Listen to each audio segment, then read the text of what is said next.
चलो ठीक। यस।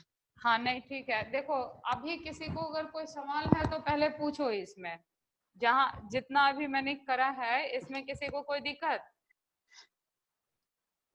ये सिंपल नो कोई मैम। प्रोग्राम लिखा हुआ है तुम्हारा, हमको इसके करस्पॉन्डिंग बेसिक ब्लॉक बनाना है। This is the task for this program, है ना? कि ये जो भी प्रोग्राम तुम्हारा लिखा हुआ है ये असल में क्या है? सिंपल दो एरे है, यूनिडायरेक्ट वन डायमेंशनल एरे, और उसमें कितना आइटम है? कंडीशन देख के बताओ तुम लोग। 10 आइटम है। और ये ए में भी 10 आइटम है। ए और बी दो एरे है और दोनों एरे में 10-10 आइटम रखा हुआ है। और इन दोनों आइटम को क्या करना है? मल्टीप्लाई करना है। दोनों एरे के मल्टीप्लाई करना है ना, दोनों एरे के आइटम को मल्टीप्लाई करके किस में डालना है? प्रोडक्ट में डालना है। चूंकि एरे में कितना आइटम है? 10। एरे में कितना आइटम है? 10। तो ये लूप 10। कितनी दफा चलेगा? 10 टाइम्स, है ना? ये लूप कितनी दफा चलेगा? 10 टाइम्स।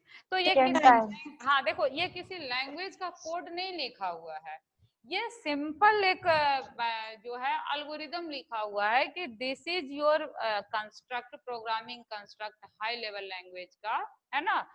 तो इसके करस्पॉन्डिंग पहले हमको क्या कन्वर्ट करना पड़ेगा? 3 एड्रेस कोड में इसको कन्वर्ट करना पड़ेगा, है ना?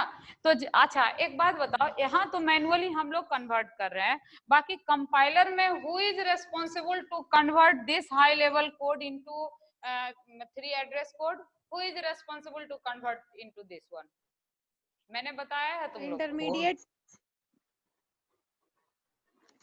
ये इंटरमीडिएट रिप्रेजेंटेशन तो है, पर कौन इस हाई लेवल कोड को who will convert into this intermediate representation? Manually तो वहां तुम या हम कन्वर्ट नहीं करोगे ना, जब प्रोग्राम लिखोगे, प्रोग्राम कंपाइल होगा तो कंपाइलर का कौन सा पार्ट इसको कन्वर्ट करेगा?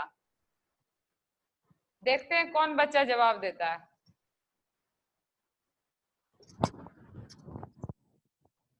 नहीं दोगे? सिंटेक्स डायरेक्ट ट्रांसलेशन जो तुम लोगों ने पढ़ा उसी का ये काम है कि हम प्रोग्रामिंग के कोड के करस्पॉन्डिंग क्या लिख देते हैं? सिमेंटिक एक्शन लिखते हैं, and that semantic action is responsible to convert any high level program into what? Low level. नहीं, into, yes, don't say it directly low level, but you can say it into intermediate representation or 3 address code. clear or not? Yes ma'am. ये तुम्हारा क्या हो गया? 3 address code. तो 3 address code में simple क्या ध्यान रखना पड़ता है कि हमारा जो फील्ड है वो कभी भी 3 से ज्यादा नहीं होगा। 3 में क्या है कि 2 हमारा ऑपरेंड के लिए, एक ऑपरेटर होगा और एक क्या होगा? At most result. इतना ही हो सकता है ना? 2 operand, 1 operator and 1 result at most stores in 3 address code. सही बात है कि नहीं है? 3 एड्रेस कोड का मतलब क्या हुआ? जरा एक बार तुम लोग बोलो तो मुझे तसल्ली हो जाए।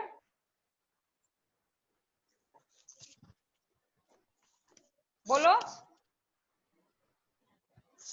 वैसा कोड कि तुम प्रोग्रामिंग कंस्ट्रक्ट को किस में कन्वर्ट कर देते हो? 3 एड्रेस कोड। इसका मतलब क्या हुआ कि एटमोस्ट एक स्टेटमेंट में how many operand is can you store? How many operand? Operand 2. 2, yes. And number of operator? 2. No. 1. Number of operator is always 1. अच्छा, Number of 1. operator is always 1. और बोलो। मैम तो उसमें क्वाड्रपल में एक assignment भी operator था ना, तो उसमें 2 ऑपरेंड 2 नहीं, वो ऑपरेटर एक ही रहता दोनों में। क्वाड्रपल और ट्रिपल दोनों में ऑपरेटर एक ही रहता है। कैसे? क्वाड्रपल में तो 2 ऑपरेटर हम देख रहे। नहीं, कुछ हद तक ये सही बोल रहा है। एक असाइनमेंट भी तुम्हारा हमेशा इंक्लूडेड है ना? असाइनमेंट भी तुम्हारा क्या है? इंक्लूडेड है। अब यहाँ देखो 3 एड्रेस कोड में तुम्हारा क्या हो रहा है कि यहाँ पर प्रोडक्ट इक्वल टू 0, ये तो फर्स्ट स्टेटमेंट ठीक है, ठीक है ना। फिर i इज इक्वल टू 1, सही है। अब रही बात प्रोडक्ट बराबर product plus ai into B I, इसको तुमको कन्वर्ट करना। How can you convert this one into 3 address code, बोलो। तो ए प्लस बी को एक नया वेरिएबल लेकर के उसमें डालेंगे। No no, listen listen here, no से directly a plus b, there is ai into B I. क्या है यहाँ, क्या है तुम्हारा ए आई और बी आई। ए आई यहाँ क्या है, what is this, A I क्या है, ए आई एरे है, A is the array and B is the another array, और आई क्या है तुम्हारा, आई क्या है तुम्हारा एरे का इंडेक्स। तो पहले जब भी तुम स्टेटमेंट, देखो देखो तसल्ली से सुन लो, जब भी हम लोग किसी स्टेटमेंट को 3 एड्रेस कोड में कन्वर्ट करते हैं तो हम लोग क्या ध्यान में रखते हैं कि which one is processed first.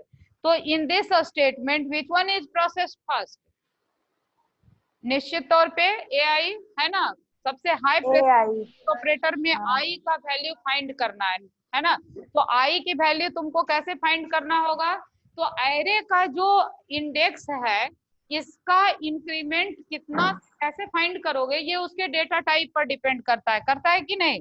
Data type अगर इंटीजर टाइप है तो इंडेक्स हमेशा मल्टीप्लाइड बाय 2 से होगा इंक्रीमेंट। याद है या फिर मुझे थोड़ा एक्सप्लेन करना पड़ेगा। जैसे मान लो याद है मैम, याद है इंटीजर 2 बाइट, फ्लोट के लिए 4 बाइट है ना,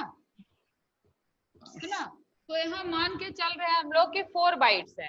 तो आई को जब इवेल्युएट करोगे तो कितने से मल्टीप्लाई करोगे, 4 इंटू आई। तो for this I you are writing here 4 into I and stored into T1 variable. किसमें स्टोर किया तुमने, T1 में, ठीक है। T1 में B2 ये इस हाँ रुको, अभी T1 में अब क्या कर रहे हो, देखो अभी तो तुमने सिर्फ आई का वैल्यू निकाला, अब क्या निकाल रहे हो, आई की वैल्यू किसमें स्टोर हुआ,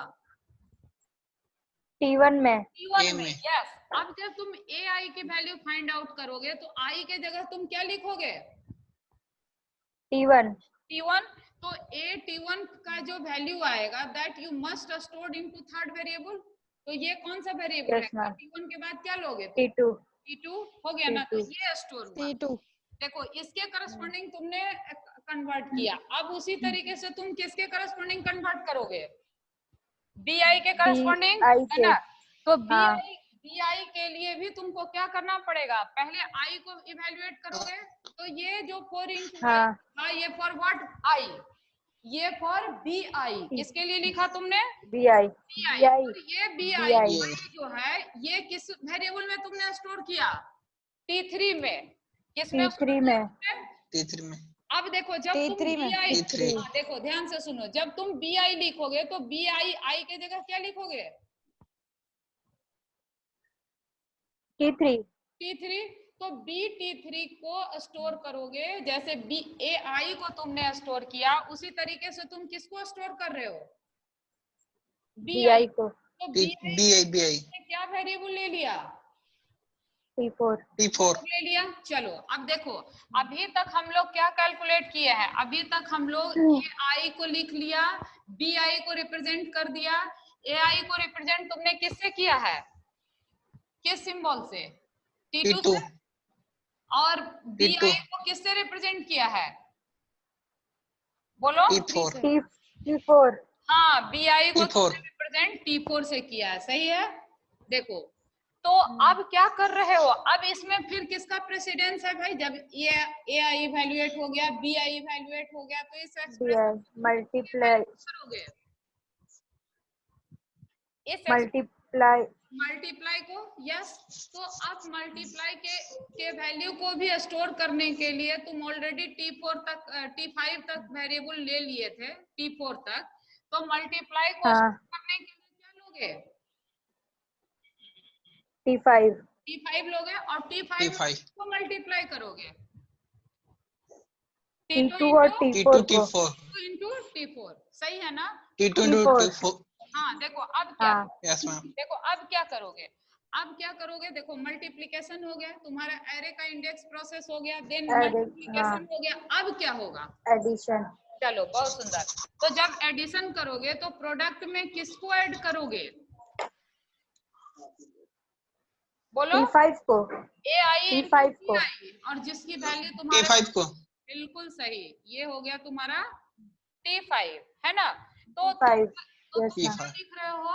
T6 is equal to this product plus this one, सही है? प्रोडक्ट को यस यहाँ मैम पे लिख दिया, प्लस इस वैल्यू को तुमने कहाँ लिखा? प्लस T5 T5 में लिख दिया। T5 चलो बहुत अच्छा, यहाँ तक हो गया हम लोग T6। अब देखो इस वैल्यू को, इस पूरे वैल्यू को तुम क्या कह रहे हो? T6 T6।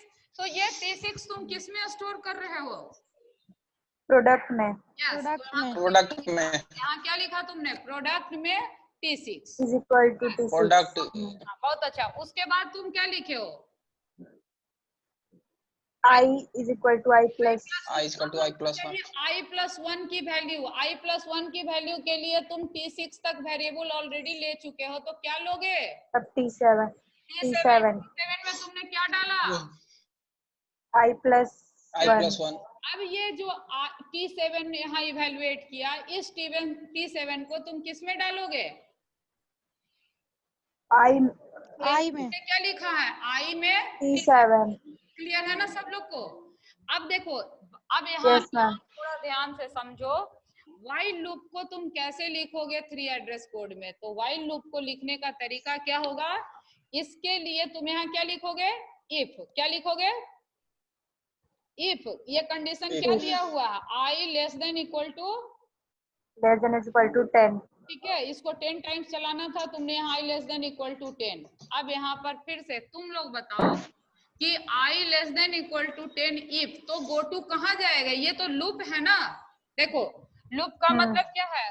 Block of statement को क्या करना है? रिपीटेडली एग्जीक्यूट करना है। तो ये रिपीटेड इसका एग्जीक्यूशन कहाँ से होगा? रिपीट, फिर से कंट्रोल जाएगा ना यहाँ पर वापस फिर से यस मैम जाएगा। यस मैम यहाँ जब आएगा बाबू, तो सबसे पहला स्टेटमेंट क्या एग्जीक्यूट करेगा?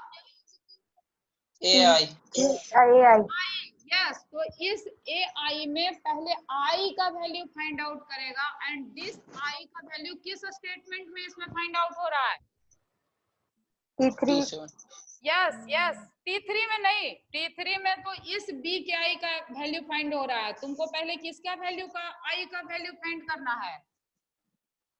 T2 का A के, T2 का भी नहीं, T2 का मतलब AI का इस AI का वैल्यू तुमने फाइंड किया है। तुमको फाइंड सिर्फ वैल्यू पहले किसकी करनी है?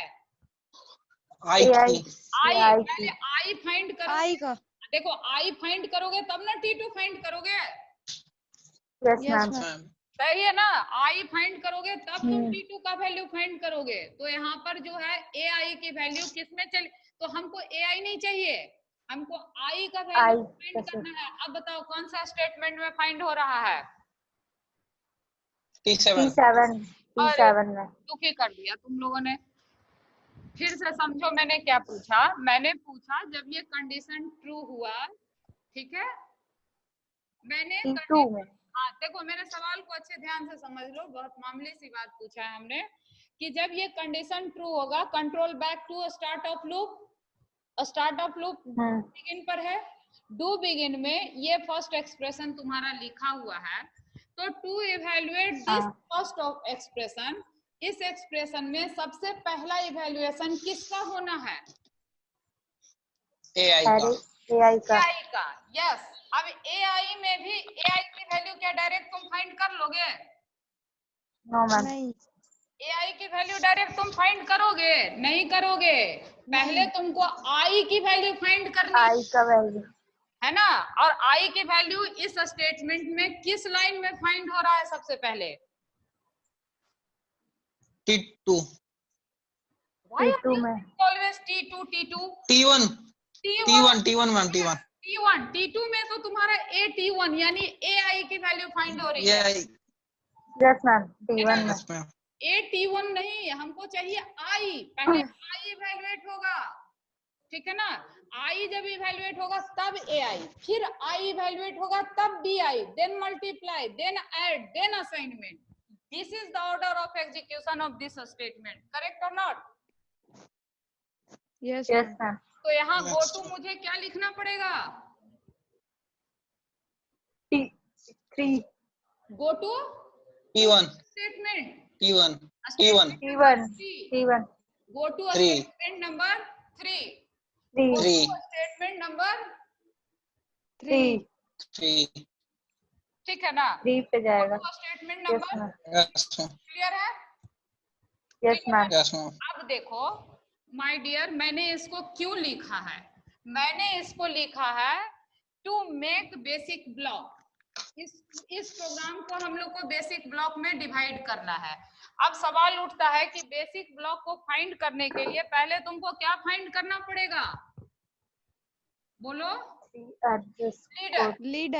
लीडर फाइंड करना पड़ेगा, है ना। तो लीडर फाइंड करने का क्या तरीका है, क्या रूल है कि प्रोग्राम का जो फर्स्ट स्टेटमेंट होता है that is always be a leader. तो ये हमेशा लीडर होगा। तो मैं इसको स्टार कर दूं क्या? Yes ma'am. ये स्टेटमेंट क्या होगा? Statement is always be a leader. अब ये चलता जाएगा चलता जाएगा चलता जाएगा, कहां तक जाएगा? तब तक ये जाएगा जब तक वो 10। हाँ, जब तक देखो हाई लेवल लैंग्वेज के पॉइंट ऑफ व्यू से तुम अगर समझना चाहोगे तो पहले उससे फिर समझ लो, फिर इससे समझना। जब तक कि इसको कोई कंडीशनल स्टेटमेंट ना मिल जाए या फिर लूपिंग स्टेटमेंट ना मिल जाए। मेरी बात समझ रहे हो तुम लोग? Yes ma'am. ये बेसिक ब्लॉक का स्टेटमेंट तब तक कंटिन्यू करेगा जब तक कि उसको कोई लूप या कंडीशनल स्टेटमेंट नहीं मिल जाता है ना। क्यों ऐसा है? क्योंकि बेसिक ब्लॉक कहता ही है कि ये सेट ऑफ इंस्ट्रक्शन को कंटेन करेगा, those instruction who will execute from start to end without any trap. बात समझे? मैं अपनी बात फिर दोहरा रही हूँ।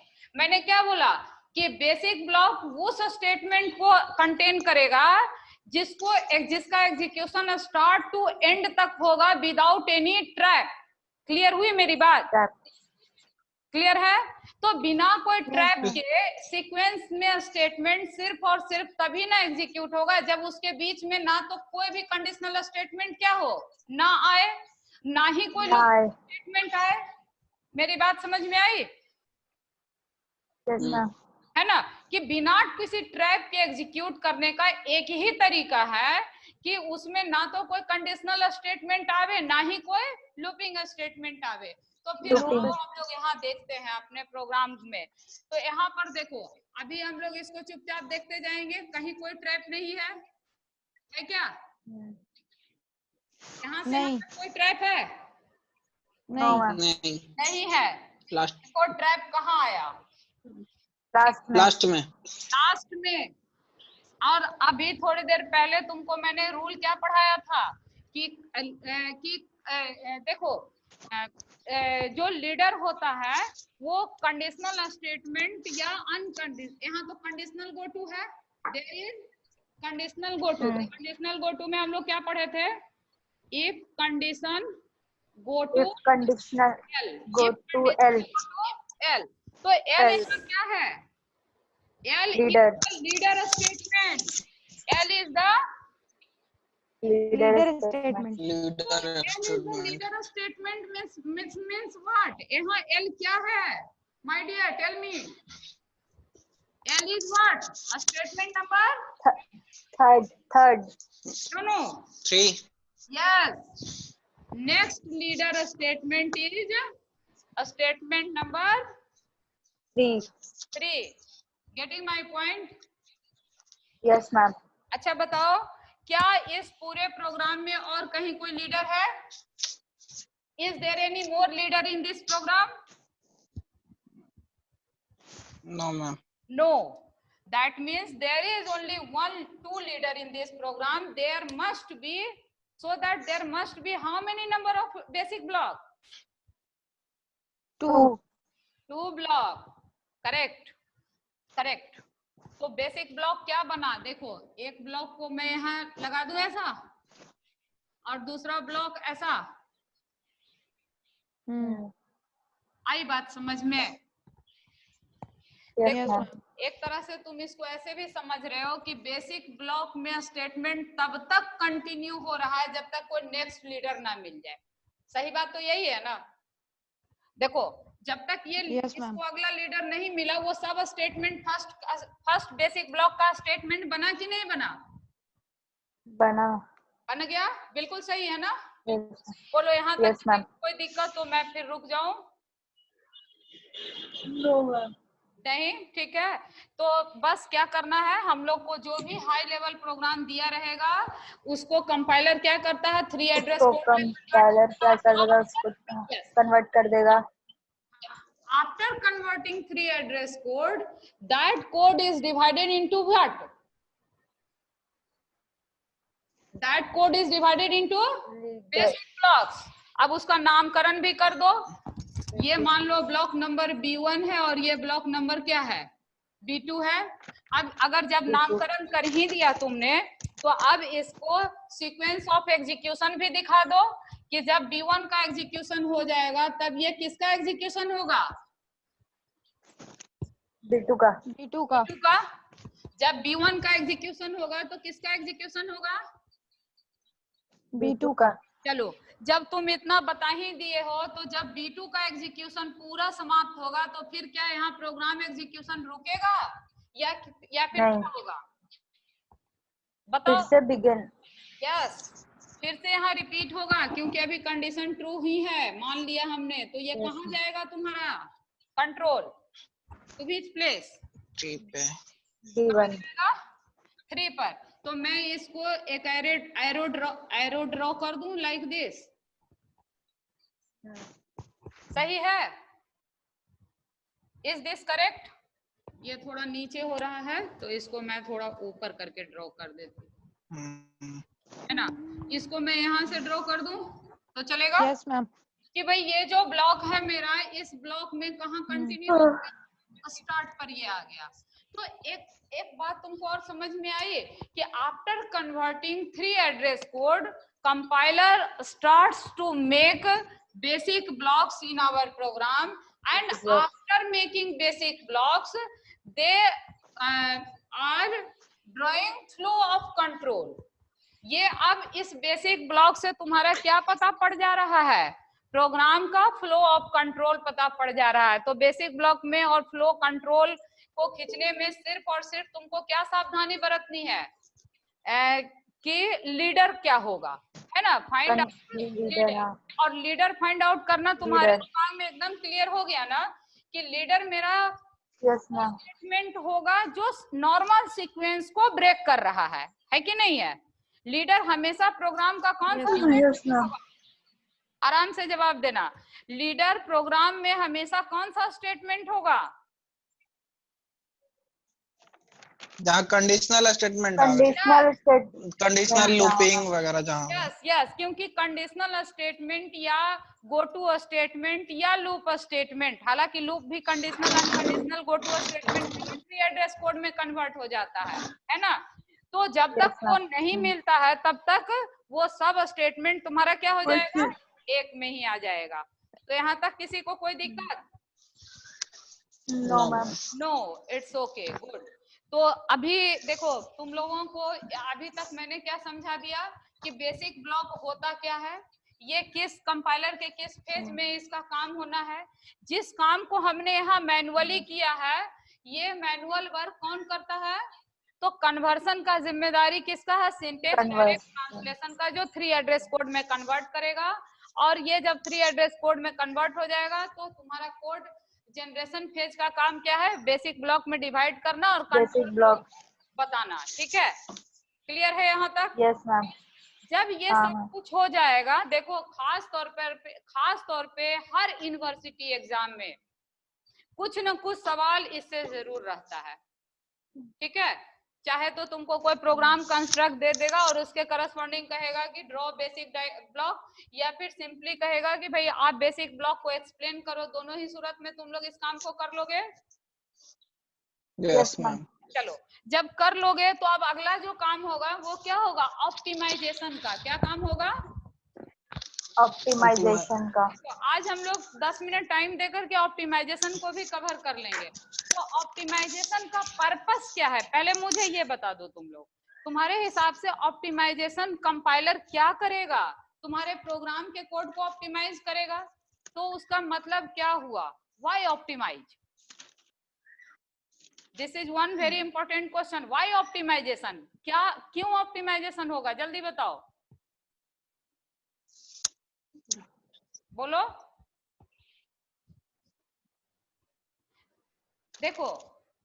देखो हमेशा ऑप्टिमाइजेशन हम अपने रिसोर्सेज को कम से कम यूज करने के लिए करते हैं। सही बात है कि नहीं है? ठीक है। और जब तुम्हारे प्रोग्राम में रिसोर्स है क्या, सोचो जरा। What is the resource in your program? Memory. CPU memory क्या है? नहीं, operator operand. Oh computer. No no ma'am ये नहीं, डोंट लाफ। देखो जो तुम्हारा don't laugh, please don't laugh, be serious. देखो, जो तुम्हारा ऑप्टिमाइजेशन है ये तुम्हारे प्रोग्राम के किस रिसोर्स को मिनिमाइज करेगा? मेमोरी और टाइम। दिस इज सीपीयू और ma'am resource, this is major resource of your program, right और नॉट?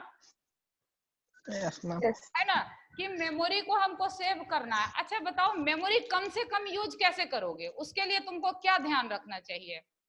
तो फिर ऑप्टिमाइजेशन कम रिसोर्स समझना कुछ भी नहीं है, बहुत आसान है। क्या? बोलो बोलो बोलो प्लीज। देखो memory, how to save memory. अच्छा है, मेमोरी सेव कैसे करेंगे इसको छोड़ो, ये बताओ मेमोरी कंजम्पशन कैसे मेजर करते हो तुम प्रोग्राम में? How many number of variables you are taking in your program, right और not? Yes ma'am. Yes ma'am. नहीं, how many number of variables you are taking in your program, that is the measurement of memory consumption of your program. क्योंकि जितना data रहेगा उतना number of variables रहेंगे। सही बात है कि नहीं है? Yes ma'am. ठीक है। तो ऑप्टिमाइजेशन का मतलब क्या है? ऑप्टिमाइजेशन का मतलब अगर मैं ये कह दूं कि हम नंबर ऑफ वेरिएबल को मिनिमाइज करने का प्रयास करेंगे इस तरीके से कि हमारा जो प्रोग्राम का आउटपुट है that does not affect. Program का आउटपुट क्या होना चाहिए? अफेक्ट नहीं होना चाहिए। अफेक्ट नहीं होना चाहिए। This is very very important. Agree और नॉट? Yes ma'am. यस। तो प्रोग्राम का जो कोड होगा, मतलब हम लोग अब इसमें देखेंगे ऑप्टिमाइजेशन में कि कौन से वेरिएबल को हम प्रोग्राम में हटा सकते हैं। ठीक है, ऑप्टिमाइजेशन का मतलब समझ में आया क्या होगा? वेरिएबल को मिनिमाइज करना। अच्छा, टाइम रिडक्शन कैसे होगा जरा सोचो। How can you reduce your execution time? अच्छा, एग्जीक्यूशन टाइम का मतलब क्या होता है? Respond me please. Execution time taken by program to execute. Yes, वो एग्जीक्यूशन टाइम किस पर डिपेंड करता है?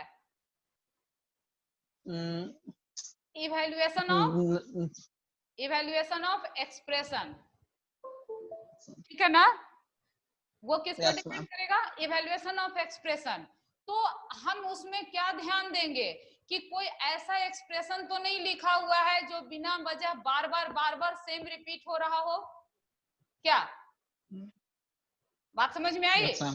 कि अगर कोई एक्सप्रेशन तुम बार बार उसको यूज कर रहे हो और बार बार हर बार उसको इवैल्यूएट कर रहे हो तो तुम बिना मतलब का एग्जीक्यूशन टाइम बढ़ा रहे हो कि नहीं? Yes ma'am. यानी कि रिपीटेड एक्सप्रेशन को हटाना क्या है, अपने आप में एक बड़ा ऑप्टिमाइजेशन है। सही बात है कि नहीं है? Yes ma'am. अच्छा, एक बात और, जो अभी थोड़ी देर पहले तुम लोग ऑपरेटर को बोल रहे थे, तो ऑपरेटर भी ऑप्टिमाइजेशन में बड़ा मेजर रोल प्ले करता है ना, कि हम अगर कोई पावरफुल ऑपरेटर का काम लेस कंजम्पशन वाला ऑपरेटर से कर लें तो उससे भी मेरा एग्जीक्यूशन टाइम इफेक्ट होगा। अब ये कैसे होगा इसको सब हम लोग एग्जांपल से समझते हैं जस्ट, ठीक है ना।